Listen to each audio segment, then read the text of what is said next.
Hello guys, മസാലപ്പത്തിൽ അഥവാ മസാലപ്പത്തിരി അതാണ് നമ്മുടെ ഇന്നത്തെ ഐറ്റം. അപ്പൊ ഇതുണ്ടാക്കാൻ വളരെ സിമ്പിളാണ്.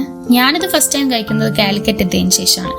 നിങ്ങളുടെ നാട്ടിൽ ഈ മസാലപ്പത്തിരിക്ക് വേറെ എന്തെങ്കിലും പേരുണ്ടോ, അതോ നിങ്ങളിത് ഫസ്റ്റ് ടൈം ആണോ കാണുന്നത്? എന്താണെങ്കിലും ഒന്ന് കമന്റ് ഇടണേ.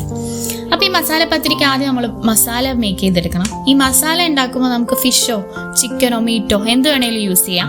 ഞാൻ ഓൾറെഡി ചിക്കനും ബീഫും ഒക്കെ വെച്ചിട്ടുള്ള മസാലപ്പത്തിരി ട്രൈ ചെയ്തുകൊണ്ട് ഇന്ന് ഞാൻ ഫിഷ് കൊണ്ടുള്ള മസാലപ്പത്തിരിയാണ് ഉണ്ടാക്കുന്നത്. അപ്പൊ ഇത് ഉണ്ടാക്കാനായിട്ട് ആദ്യം ഒരു മസാല എങ്ങനെയാണ് പ്രിപ്പയർ ചെയ്യുന്നത് നോക്കാം. ഇപ്പൊ തക്കാളിയും സബോളയും പച്ചമുളകും ഇട്ട് നന്നായിട്ട് വെളിച്ചെണ്ണയിലിട്ട് വഴറ്റിയെടുത്തതിൽ കുറച്ച് ജിഞ്ചർ ഗാർലിക് പേസ്റ്റും മല്ലിയിലയും കറിവേപ്പിലയും ഇട്ട് നന്നായി വഴറ്റുന്നുണ്ട്. ഇനി അതിനുശേഷം പൊടികൾ ആഡ് ചെയ്ത് കൊടുക്കാം. ഉപ്പും മുളകും മഞ്ഞൾപ്പൊടിയും ഗരം മസാലയും ഇട്ട് ഒരു പച്ചമണം മാറുന്നവരെ നന്നായിട്ടൊന്ന് ഇളക്കി കൊടുക്കുന്നുണ്ട്. അതിനുശേഷം 1 കപ്പ് തേങ്ങയിലേക്ക് 4-5 പച്ചമുളക് ചതച്ചെടുത്തതാണ് ആഡ് ചെയ്ത് കൊടുക്കുന്നത്. ഞാൻ ഇവിടെ എടുക്കുന്ന ഫിഷ് അയിലയാണ്. അയില ഉപ്പും മുളകൊക്കെ തേച്ച് നമുക്കൊന്ന് വറുത്തെടുത്ത് അതിലെ മുള്ളൊക്കെ കളഞ്ഞ് ചെറിയ ചെറിയ പീസസ് ആയിട്ടാണ് ഇട്ട് കൊടുക്കുന്നത്. അതും കൂടെ കഴിഞ്ഞാൽ മസാല റെഡിയായി.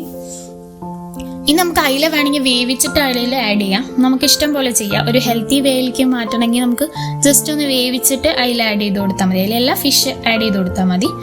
അല്ലെങ്കിൽ ഞാനിത് ഒന്ന് വറുത്തെടുത്തത് കുറച്ച് എളുപ്പത്തിന് വേണ്ടിയിട്ടാണ്. ഇനി നമുക്ക് അരി പരത്തിയെടുക്കാം. അപ്പം നമ്മൾ ചുടുവെള്ളത്തിൽ കുഴച്ച അരിപ്പൊടിയാണ് ഇതിൽ പത്തിരി പരത്താനായിട്ട് യൂസ് ചെയ്തിരിക്കുന്നത്.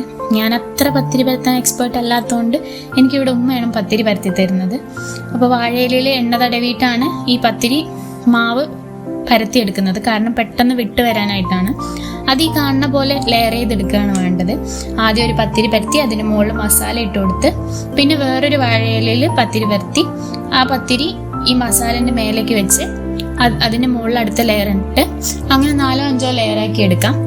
ഞാനിവിടെ ഒരു 5 ലെയറുള്ള പത്തിരിയാണ് ഉണ്ടാക്കിയെടുക്കുന്നത്. അപ്പോഴേക്കും നമുക്ക് മൂടിച്ചെമ്പിൽ വെള്ളം വെക്കാം.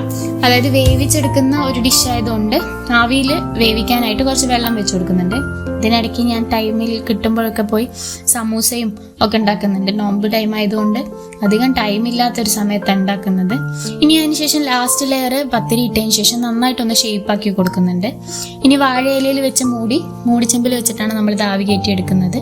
ഇത്രയേ ഉള്ളൂ. ഇനി ആവി കയറി ഒരു 10-20 മിനിറ്റിൽ നന്നായി വെന്ത് വന്ന് വെച്ചാൽ നമുക്കിത് കഴിക്കാം. ഒരു നല്ല ഡിഷാണ്. അപ്പോൾ എല്ലാവരും ട്രൈ ചെയ്ത് നോക്കാം. അപ്പോൾ ഓക്കെ, ബൈ.